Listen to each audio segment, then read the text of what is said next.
Cześć, tu Bartek Czeka ze strony universalmemory.pl i .com. Dzisiaj o przełomowym badaniu z sierpnia tegoż to roku, więc znowu kolejna świeżynka, która dopiero co została opublikowana, a w nim o cząsteczce, bo na tym polega ta przełomowość, o wdzięcznej nazwie propionimidazolu, która okazuje się powoduje miażdżycę. Uzyskaliśmy właśnie w tym badaniu na początku sierpnia bezpośrednie dane mechanistyczne, pokazujące, że sama ta cząsteczka jest w stanie bezpośrednio wywoływać procesy miażdżycowe. I co najważniejsze, bez udziału cholesterolu nie ma on żadnej korelacji z poziomem cholesterolu, ale ma za to mnóstwo korelacji z wieloma innymi znanymi zapewne Wam czynnikami ryzyka, do których dojdziemy i koreluje z nimi doprawdy pięknie. Jak zobaczycie, jest to poniekąd odkrywanie koła na nowo w tym sensie, że sama cząsteczka została po raz pierwszy opisana w latach 70.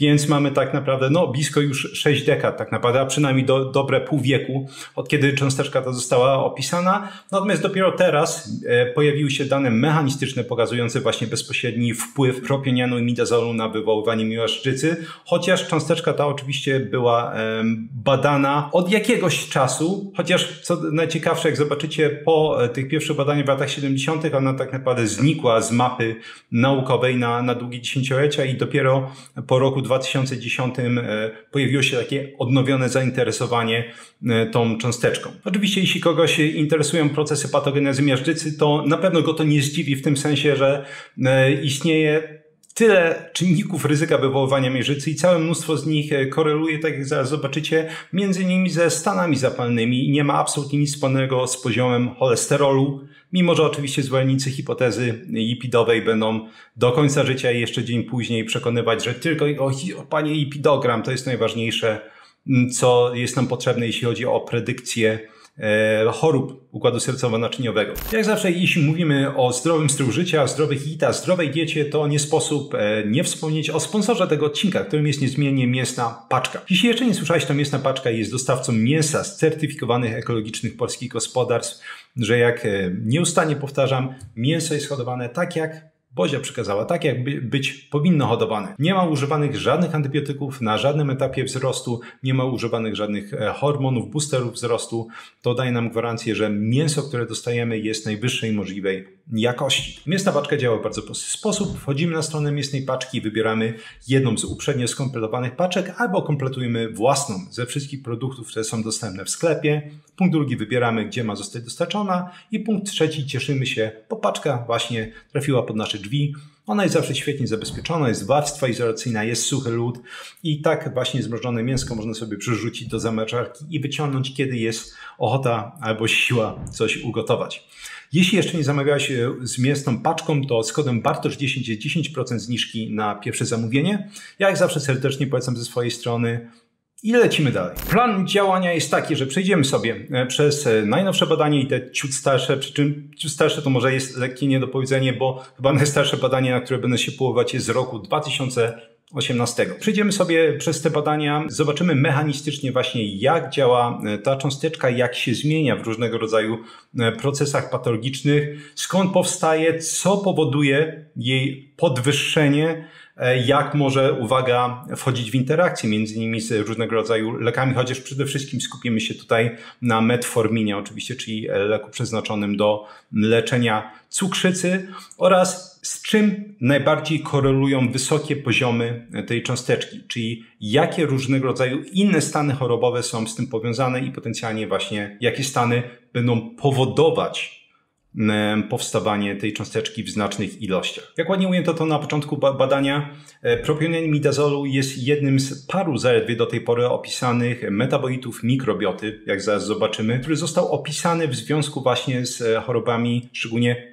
późnym stadium chorób układu sercowo-naczyniowego. To jest jednym z takich klasyków, o którym zawsze mówię, że mamy 3 rodzaje wiedzy. Tutaj jest cały artykuł o tym, jeśli ktoś ma ochotę przeczytać. Taki najciekawszy rodzaj wiedzy to są nieznane, niewiadome. To znaczy informacje, o których istnieniu nawet nie wiemy, że nie wiemy. I tym samym, co logiczne, nie jesteśmy w stanie w żaden sposób uwzględnić ich w naszych procesach myślowym, w planowaniu, w predykcji, snuciu prognoz. I oczywiście zawsze warto o tym pamiętać, bo jedna z takich rzeczy, o którym wydaje mi się bardzo dużo osób zapomina, to brak dowodów nie jest dowodem na brak ich istnienia. I propionianu imidazolu jest fantastycznym przykładem. Starczy naszych wkładek epistemiologicznych, przechodzimy sobie do sedna. Co musimy wiedzieć o propionianie imidazolu? Ze śmiesznych rzeczy, które musimy wiedzieć, to skrót, który używa się w literaturze do opisywania tego związku, to jest IMP, czyli IMP, czyli skrzat albo chochlik po angielsku. Więc jak będziecie widzieć tego skrzata albo chochlika właśnie w tych fragmentach tekstu, które wrzucam, to właśnie jest to skrót od propionianu imidazolu.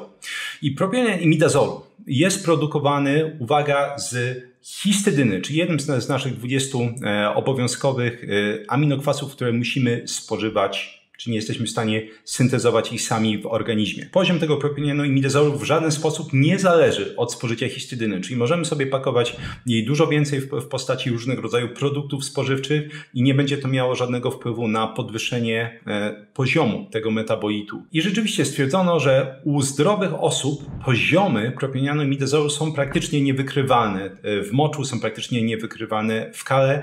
I ogólnie u zdrowych osób one będą wynosić zaledwie parę do parunastu nanomoli.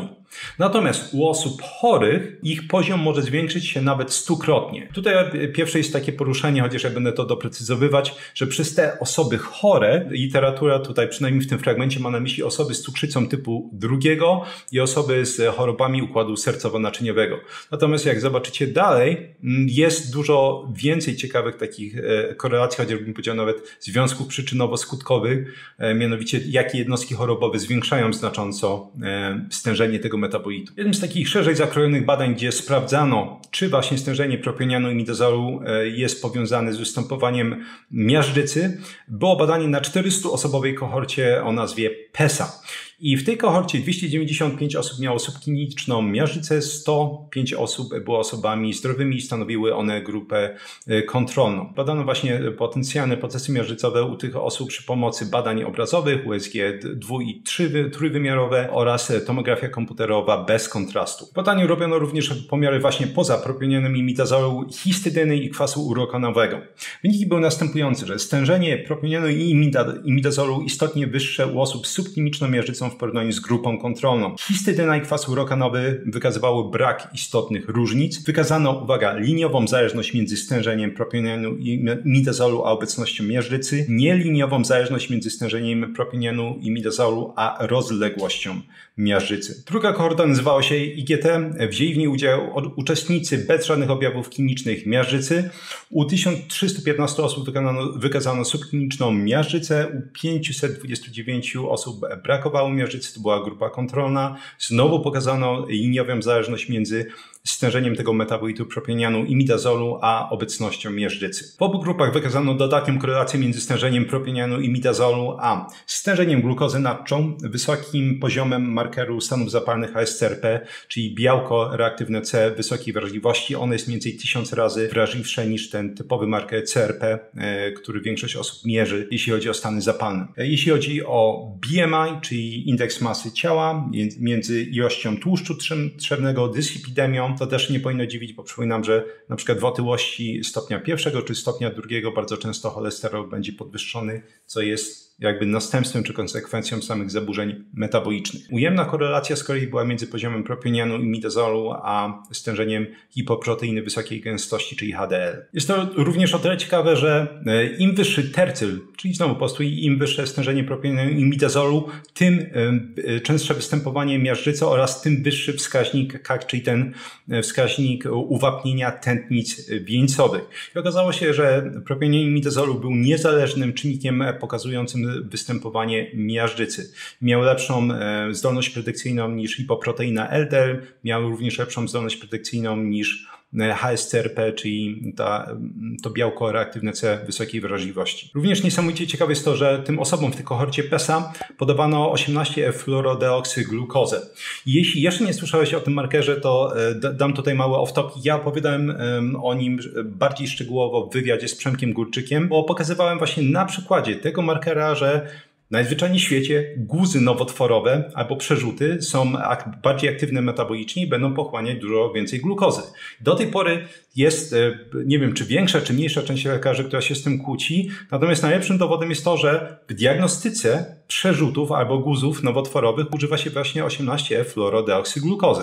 Jest to po prostu fluorescencyjna glukoza, która jest wstrzykiwana takim pacjentom i podczas badania PET będą jaśniejsze plamki na ekranie tam właśnie, gdzie nowotwory w większym stężeniu zaczynają wchłaniać tą glukozę albo tam, gdzie są przerzuty. Również bardzo ciekawe jest to, że właśnie w tym badaniu podano tym osobom 18F-fluorodeoksyglukozę, żeby zobaczyć, jakie będzie wchłanianie jej między innymi w szpiku kostnym i tętnicach. Sprawdzali, czy występuje po prostu metabolicznie aktywna miażdżyca. Jeśli tak, to oczywiście tam będzie zwiększone wchłanianie tej fluorodeoksyglukozy i jeśli tak, to jak to koreluje z poziomem propionianu i imidazolu. I okazało się, że ponownie zależność tutaj już była nie liniowa, ale większe stężenie tego metabolitu propionianu i imidazolu korelowało bardziej właśnie z metabolicznie aktywną miażdżycą. Były również eksperymenty na modelach zwierzęcych. Na jednym z takich modelów myszy pokazywano, że w momencie podawania propionianu i imidazolu takim gryzoniom przez 8 tygodni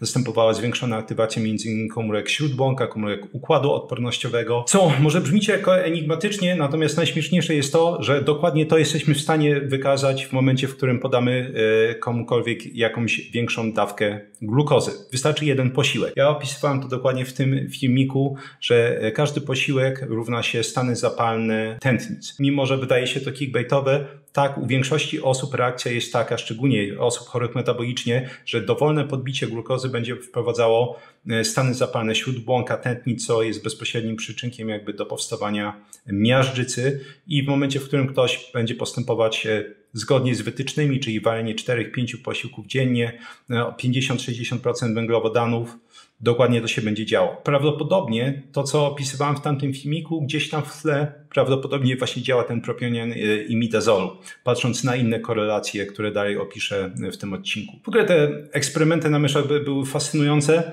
bo dalej doszli do wniosku, że propionian imidazolu jest w stanie bezpośrednio aktywizować tą ścieżkę mTOR, o której już nie wiem ile razy mówiłem na kanale. Tutaj warto przypomnieć albo wytłumaczyć osobom, które jeszcze o tym nie słyszały. Ścieżka mTOR są tak naprawdę dwa rodzaje, chociaż też mówiąc ogólnie odkryto nie tak dawno temu trzeci rodzaj, ale one są ścieżkami anabolicznymi, to znaczy one będą budować między innymi tkanki. I aktywizacja, żeby było jasne, jest absolutnie niezbędna choćby do gojenia ran, żeby mięśnie mogły rosnąć. Zbyt częste pobudzanie tej ścieżki albo zbyt częste otwieranie tej ścieżki będzie sprawiało, że będą procesy anaboliczne zbyt nasilone, to może prowadzić do różnego rodzaju między innymi mutacji komórkowych i wzrostu choćby nowotworów, ale również jakby nadmierna aktywizacja tej ścieżki może prowadzić do procesów miażdżycowych. I tutaj rzeczywiście pokazano, że ciekawe, że propionian imidazolu jeszcze raz samoistnie jest w stanie indukować czy aktywizować tą ścieżkę mTOR i w momencie, w którym podawano tym myszom rapamycynę, czyli związek, który blokuje ścieżkę mTOR, to między innymi ustawała produkcja powodowana przez zwiększone stężenie tego propionianu imidazolu, czynniku martwicy nowotworów alfa, czy innymi słowy cytokiny prozapalne, związki prozapalne, które były produkowane, uległy zmniejszeniu. No właśnie, czemu to jest takie ważne? Bo nieustannie przypominam tutaj tych nawiązań do cukrzycy i insulinooporności, jak zobaczycie, będzie mnóstwo. To, co jest w stanie aktywizować ścieżkę mTOR najbardziej, to są węglowodany. Nieważne, czy one są zdrowe, mniej zdrowe i tak dalej, węglowodany złożone, proste, one będą aktywizować ścieżkę mTOR. Pytanie tylko na jak długo i jak mocno. W drugiej kolejności białka będą aktywizować, jeśli chodzi o składniki odżywcze, ścieżkę mTOR, tłuszcze najmniej. Chociaż oczywiście to jest takie uproszczenie, mamy między innymi różnego rodzaju czynniki wzrostu, które mogą to aktywizować. Mamy różnego rodzaju właśnie związki prozapalne, które są w stanie również, jakby niezależnie od składników pokarmowych, aktywizować tą ścieżkę. Tutaj mamy właśnie przykład choćby nowo odkrytego związku, czyli tego propionianu imidazolu, który jest w stanie również samoistnie aktywizować tą ścieżkę mTOR. Natomiast wychodzi na to, że wyciszanie tej ścieżki zaczyna im dawać kłopoty. I jest to oczywiście coś, co pokazywałem na nie wiem ilu dziesiątkach badań w tym filmiku, jak posty są w stanie zapobiegać miażdżycy albo leczyć m.in. stany zapalne śródbłąka. I opisuję tam to mechanistycznie krok po kroku, również na złotych standardach dotyczących tego rodzaju badań, czyli FMD, czyli Flow Mediated Dilation. A ja nie będę znowu wracał do tamtego filmiku, polecam obejrzeć, jeśli ktoś nie widział. Uważam, że kopalnia wiedzy na temat tego, jak właśnie tak proste czynności, czy brak czynności, jak posty są w stanie zapobiegać takim chorobom. No i dalej mieliśmy kolejne fascynujące badania mechanistyczne na tych modelach gryzoni, gdzie pokazywano, że ta aktywizacja ścieżki mTOR, wytwarzanie molekuł prozapalnych, właśnie między innymi ten czynnik martwicy nowotworów alfa, jest zależny od działania receptorów imidozainowych. To są receptory I1R i I2R i pokazywano, że szczególnie ten receptor I1R będzie powodować ten efekt. No i dalej udowodniono to, blokując ten receptor, bo usuwając go z myszy, okazywało się, że w momencie usunięcia tych receptorów miażdżyca nie powstaje, ale trzeba podkreślić, miażdżyca, która była wywoływana przez zwiększone właśnie stężenie tego propionianu imidazolu, to trzeba szczególnie mocno podkreślić, bo jeszcze raz, czynników ryzyka miażdżycy są w literaturze dziesiątki. Nie przesadzając, jest ich parędziesiąt i mówimy o czynnikach niezależnych, tak? Jeśli by bawić się w te zależne, to cholera wie, ile by tego wyszło. Tych korelacji właśnie jeśli chodzi o stężenie tego metabolitu propionianu imidazolu, a niewydolnością serca, czy ogólnie chorobami układu sercowo-naczyniowego jest mnóstwo i są naprawdę silne. Mieliśmy na przykład szwedzką kohortę, która nazywała się Metacardis. W niej najwyższe poziomy stężenia propionianu imidazolu pokazywały trzykrotnie większe ryzyko niewydolności serca. Dodatkowo był dodatnio związany z poziomem peptydu natriuretycznego, które ja już opisywałem tutaj na kanale w tym filmiku, który się nazywa NT-Pro, BNP, który zresztą będę omawiał osobno. On generalnie pokazuje, jak mocno musi rozciągać się serce, pompując krew. Są czynniki zakłócające, które są w stanie wpłynąć na ten odczyt tego peptydu, ale to już będę omawiać w osobnym filmiku. Wyniki badań z tej kohorty były potwierdzone w kolejnej kohorcie z Ameryki Północnej, GenBank.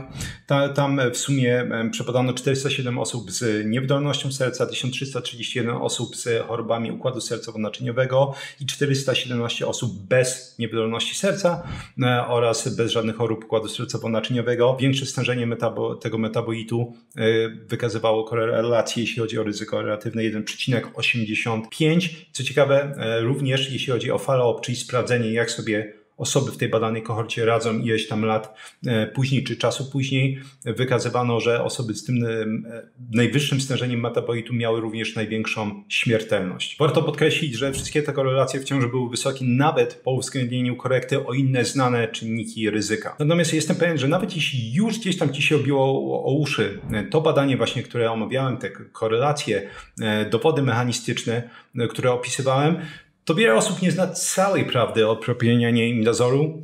Oczywiście ja też tak naprawdę całej na pewno nie znam, ale chciałbym przybliżyć trochę bardziej ten związek, bo wszyscy skupili się po prostu obecnie na tych chorobach układu sercowo-naczyniowego, ale prawda jest dużo ciekawsza i dużo bardziej skomplikowana. Propionianie imidazolu, i to wspominałem już na początku odcinka, on został opisany mniej więcej w roku 1970 po raz pierwszy, czy odkryty. Okazało się, że wykryto, że propionian imidazolu ma bardzo wysokie stężenie u osób, które mają stany zapalne jelit. U osób, które mają stany zapalne jelit i że sam propionian imidazolu, jeśli będzie już mieć wysoki poziom, jest w stanie wywoływać dodatkowo te stany zapalne, czyli mamy taką błędną pętlę, jest w stanie uszkadzać barierę jelitową, jest w stanie doprowadzać m.in. do uszkodzenia komórek kubkowych, które są odpowiedzialne za wydzielanie śluzu. To jest na pewno absolutnie kluczowa informacja z punktu widzenia, nazwijmy, praktyczności nawet tej wiedzy, bo wydaje mi się, że może na początku odcinka, jeśli ktoś zaczął słuchać, to stwierdził, ciekawostka, no ale co z tego? Oczywiście, ja zawsze, kiedy słyszę takie rzeczy, to moja reakcja jest taka, no jeśli dalej się okaże, że propionian imidazolu ma takie fantastyczne zdolności predykcyjne pokazywania tego, czy występuje miażdżyca, to będzie w stanie być uwzględniony w panelach badań komercyjnych i to daje już niesamowitą wartość. Zanim to nastąpi, nie oszukujmy się, minie 10, 15, 20, 30 lat, cholipka wie. Medycyna się niesamowicie wolno porusza, jeśli chodzi o różnego rodzaju udostępnianie badań komercyjnych, uważam, właśnie, czy udostępnianie badań dawanie ich do dyspozycji osób takich jak ty czy ja, żebyśmy mogli sobie gdzieś wchodząc do laboratorium je zrobić. Natomiast wartość praktyczna już na teraz jest taka, że my wiemy, nawet jeśli nie znamy jeszcze do końca mechanizmów, my wiemy, że zwiększone stężenie tego metabolitu, tego propionianu i midazolu będzie korelować właśnie ze stanami zapalnymi jeit. I właśnie dlatego, jak to badanie wyszło, moja reakcja była, że fajnie, że mamy zidentyfikowanego, dokładnie podejrzanego, natomiast nie jest to potencjalnie nic nowego. Ja mam już rozpisany odcinek, mam nadzieję, że uda się go prędzej czy później nagrać, jak różnego rodzaju choroby zapalne jeit właśnie, w tym SIBO, koreluje z procesami miażdżycowymi. I zauważyłem, że jest to coś, o czym nie wie praktycznie nikt, bo wydaje się, że tutaj gdzieś tam jeita, tak, nie wiem, ktoś złapał kandydozę i to mam tu helicobacter, tu SIBO, no jest to upierdliwe, wiadomo, obniża komfort życia, bla, bla, bla, ale nie ma tragedii.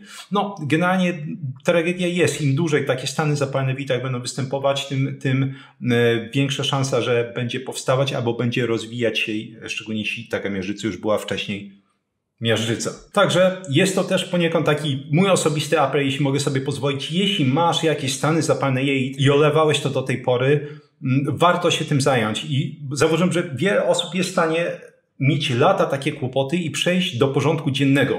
Czyli generalnie mamy wzdęcia non-stop, mamy przelewanie, tak? Albo ktoś zje obiad i za chwilę ma biegunkę i okazuje się, że ludzie potrafią tak żyć 5, 10, 15 lat, no bo po prostu, jakoś się tak człowiek przyzwyczaił, tak? To ostatnio widziałem stolec o normalnej konsystencji w roku 2004, ale wszystko jest w porządku. Mam nadzieję, że to jest jedno z badań, czy jeden z odcinków, który pozwoli ci uzmysłowić sobie, że to nie jest w porządku, to jest bezpośrednie zagrożenie twojego zdrowia.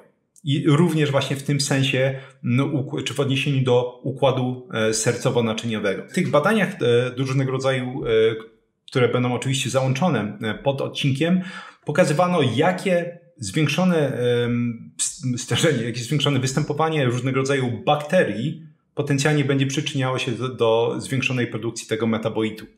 I jedna z tych bakterii to jest Streptococcus mutans, który opisywałem w odcinku o płukaniu ust olejami jako rodzaj higieny jamy ustnej. Bo Streptococcus mutans to jest jedna z takich głównych, może najgłówniejsza bakteria odpowiedzialna za powstawanie próchnicy. To jest kolejne takie precyzowanie powiązania, które my wiemy, jeśli chodzi o literaturę naukową, bo do tego się odnoszę, od wielu lat, że jeśli ktoś ma kiepski stan jamy ustnej, jeśli ktoś będzie mieć różnego rodzaju stany zapalne w jamie ustnej, parodontoza, leczenia kanałowe itd., itp., to również bardzo ładnie koreluje z procesami miażdżycowymi. Znowu ten odcinek mam taki rozpisany, może jeszcze nie cały, ale też mam nadzieję, że do tego dotrę, żeby pokazać, że dosłownie właśnie likwidowanie choćby parodontozy jest w stanie, patrząc na potem badania obrazowe, powodować cofanie się procesów miażdżycowych. Parodontoza,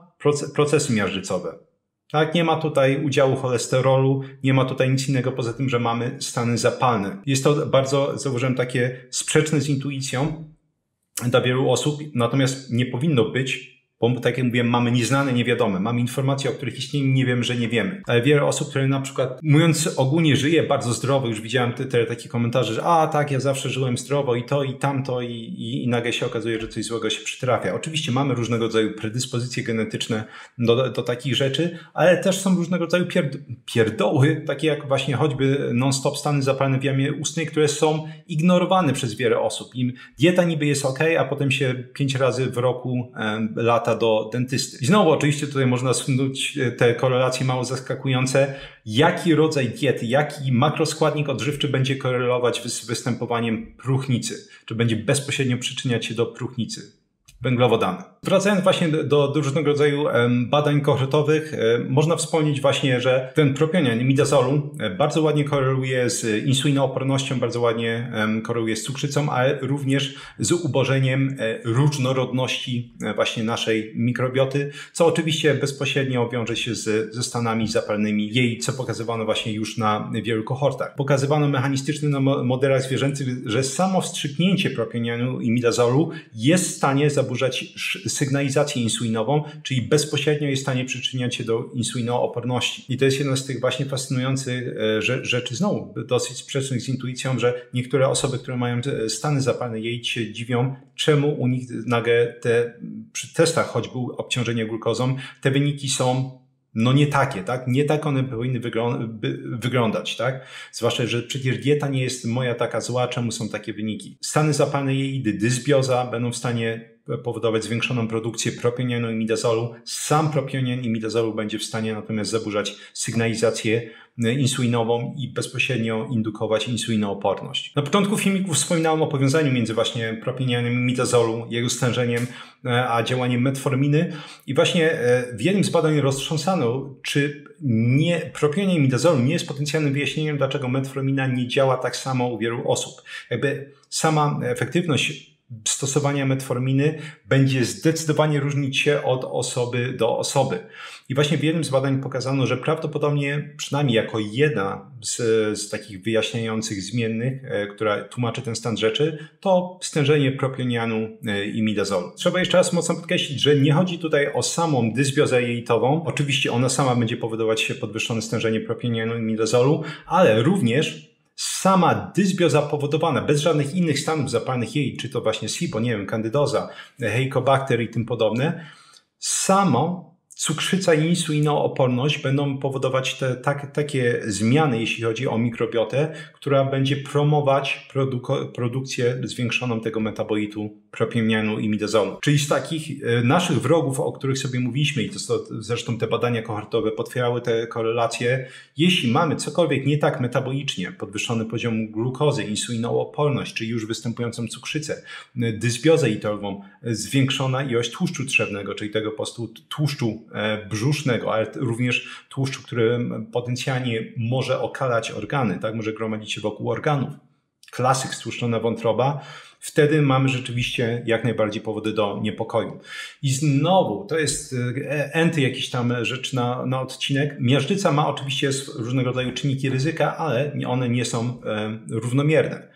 Ale wielokrotnie w wielu badaniach pokazywano, że zaburzenia metaboliczne, cukrzyca, insulinooporność będą znacznie bardziej takimi znaczącymi zmiennymi, które będą przyczyniać się do miażdżycy. I oczywiście ponownie ten propionian i midazolu jest jednym z takich już bardziej dowodów bezpośrednich. Już mamy dokładnie zidentyfikowane jakieś związki, które mogą odpowiadać za ten stan rzeczy, bardziej precyzyjnie, mechanistycznie tłumaczyć, skąd się biorą te kłopoty. Jako ciekawostkę wspomnę na końcu, że oczywiście mamy też inne badania, które pokazują, że propionian i midazolu z kolei bardzo ładnie koreluje między innymi z niealkoholowym stłuszczeniem wątroby, będzie ładnie korelować z dysfunkcją nerek i znowu wszystkie te rzeczy potencjalnie nie powinny dziwić. No bo jeśli mamy dysfunkcje metaboliczne, to mamy stłuszczenie wątroby, tak? Jeśli mamy cukrzycę, no to główną przyczyną różnego rodzaju kłopotów czy niewydolności nerek są właśnie konsekwencje występowania cukrzycy albo nadciśnienia, a oczywiście nadciśnienie najczęściej występuje z cukrzycą itd. itp.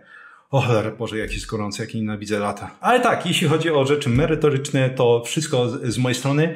Dzięki serdeczne za obejrzenie tego odcinka. Mam nadzieję, że Wam się podobał. Jak zawsze dajcie mi znać, co o tym myślicie, jakie są Wasze przemyślenia na ten temat, w te różnego rodzaju też wstawki, o których mówiłem, czy to właśnie parodontoza powodująca procesy miażdżycowe, ale też potencjalnie pomagająca je cofać. Postaram się być jak najdłużej w sekcji komentarzy, podpowiadać na różnego rodzaju pytania, jeśli one się pojawią.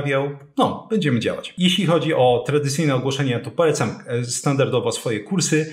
Kuźnia Ekspertów, czyli Experts Incubator, gdzie pokazuję, jak samodzielnie opanować dowolną dziedzinę od A do Z, jak przyswajać informacje, zapamiętywać je, jak tworzyć rozumienie głębokie różnego rodzaju informacji, związków między nimi, jak wdrażać suche informacje w praktykę. Idealne dla osób, które chcą się uczyć i chcą się uczyć dobrze, mieć stypendia, dobre oceny, maturzyści, studenci, do osób, które nienawidzą swojej pracy i chcieliby ją rzucić albo, cóż, już rzucili, ale nie mają jeszcze kompetencji, żeby zdobyć inną, ciekawą czy wymarzoną pracę. Dla osób, które mają fantastyczną pracę, ale muszą zdać jakiś dodatkowy certyfikat, jakoś dodatkowo się wykazać, żeby dostać podwyżkę czy dostać awans. I na końcu dla takich jednostek jak ja, i mam nadzieję, że też wielu z Was, które chcą więcej zapamiętywać z tego, co czytają i słuchają, żeby nie mieć tego poczucia, że czas przepływa między palcami, a wiedza również, tak? Że niewiele zostaje po prostu w głowie po czytaniu czy słuchaniu. Polecam również Vocabulary Labs, czyli laboratoria językowe, gdzie pokazuję z kolei, jak samodzielnie nauczyć się dowolnego języka od A do Z, nieważne z jakiej rodziny języków. Kurs jest pełni uniwersalny, czy to jest angielski, niemiecki, chiński. Kurs pozwala uczyć się po prostu języków. Żeby, no właśnie, zaoszczędzić na różnego rodzaju aplikacjach, podręcznikach, szkołach językowych i być w stanie rzeczywiście efektywnie, samodzielnie wykorzystywać czas, szczególnie podczas takiej właśnie nauki w domu. Dodatkowo kurs o jeden włos za daleko, gdzie pokazuje, jak samodzielnie zatrzymać i cofać łysienie androgenowe zarówno u pań, jak i u panów, jak diagnozować, tym samym powstrzymać telogenowe wypadanie włosów. Jeśli założyłeś u siebie wypadanie cokolwiek powyżej 50-60 włosów już dziennie, to najczęściej kwalifikuje się do szukania pomocy. Te włosy wypadają za szybko, szczególnie jeśli to jest gdzieś tam powyżej 100 włosów dziennie, to mamy na pewno już telegonowe wypadanie włosów. No i wypadałoby je zatrzymać, diagnozując przyczynę. I oczywiście w tym samym kursie pokazuję też, jak między innymi walczyć z różnego rodzaju uporczywymi chorobami skóry głowy, jak choćby upierdliwy łupież. Z kolei pod filmikiem w pierwszym komentarzu przypiętym bezpośrednio pod nim 3 piosenki rockowe, żeby mnie spędzić czas również po wysłuchaniu tego odcinka. Pod samymi piosenkami będzie bonusowa ciekawostka, czyli coś, czego nie wspomniałem w filmiku, a wydaje mi się bardzo ciekawe, a ma związek z imidazolem właśnie, propionianem imidazolu. I na koniec literatura naukowa, czyli wszystkie te badania, na które się powoływałem. Polecam przeczytać je samemu, jest wiele ciekawostek oczywiście, których nie dało rady opisać, albo cóż, może nie było aż tak interesujące. Niemniej polecam. I w opisie są linki między innymi oczywiście do wszystkich kursów, moich produktów. Również załączyłem stronę z rekomendowanymi produktami, czyli rzeczy, które gdzieś polecałem w przyszłości, żeby wszystko było pod ręką. Jest również link do mojego newslettera. Jeśli się go kliknie, wyskakuje okienko, można wprowadzić swój adres mailowy. Tam raz na jakiś czas wysyłam artykuły powiązane z kolei właśnie z tą drugą stroną zawodową, czyli poprawą pamięci, nauką języków obcych, poprawą produktywności itd. I na koniec, jeśli zaciekawiły Cię wszystkie informacje, które wymieniałem w tym filmiku, to można ściągnąć je w formie łatwo dostępnych fiszek elektronicznych i ta opcja jest dostępna dla patronów kanału. Patronat kosztuje 40 zł miesięcznie. Jeśli ktoś ma ochotę, można zapisać się tylko na 1 miesiąc. W ramach tej ceny można sobie ściągnąć fiszki do tego filmiku i ponad już 140 innych filmików. Dodatkowo dla patronów jest dostępne forum patronackie. Ja tam zawsze jestem obecny, można mi zadawać pytanie i mieć gwarancję, że się uzyska odpowiedź. I dodatkowo sekcja badanie tygodnia, gdzie raz w tygodniu dodatkowo opisuję najciekawsze badanie danego tygodnia wraz z moim komentarzem i często odniesieniem do innych badań. Dzięki jeszcze raz za wysłuchanie mnie, zostanie ze mną podczas tego odcinka i do usłyszenia w następnym.